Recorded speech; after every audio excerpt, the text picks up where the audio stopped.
Hi friends, welcome to Speedy Tech channel. நம்ம இந்த வீடியோல எதை பத்தி பார்க்க போறோம்னா, நம்ம வாட்ஸ்அப்புக்கு யாராவது மெசேஜ் அனுப்பிட்டு அந்த மெசேஜை நம்ம பார்க்கிறதுக்கு முன்னாடியே டெலீட் பண்ணிட்டாங்கன்னா நமக்கு இந்த மாதிரி தான் ஷோ ஆகும். இந்த டெலீட் பண்ண மெசேஜை நமக்கு பார்க்கணும்னா அது எப்படி பார்க்கிறது, அதை பத்தி தான் நம்ம இந்த வீடியோல கிளியரா பார்க்க போறோம். ஓகே ஃப்ரெண்ட்ஸ், நம்ம சேனல் ஃபர்ஸ்ட் டைம் பாக்குறீங்கன்னா சப்ஸ்கிரைப் பண்ணுங்க. கூடவே இருக்க பெல் ஐகானை கிளிக் செய்து ஆல்ங்கிற ஆப்ஷனை எனேபிள் பண்ணி வச்சுக்கோங்க. அப்பதான் நம்ம சேனல்ல போடக்கூடிய யூஸ்ஃபுல் வீடியோஸ் எல்லாமே உங்களுக்கு நோட்டிபிகேஷனா வரும். ஓகே, வீடியோக்குள்ள போகலாம். இந்த டெலீட் பண்ண மெசேஜை பார்க்கிறதுக்கு ஃபர்ஸ்ட் உங்க மொபைல் செட்டிங்ஸை ஓபன் செய்யுங்க.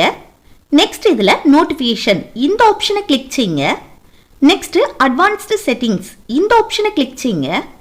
நெக்ஸ்ட் இதுல நோட்டிபிகேஷன் ஹிஸ்டரியை கிளிக் செய்து இந்த நோட்டிபிகேஷன் ஹிஸ்டரியை ஆன் பண்ணி வைங்க.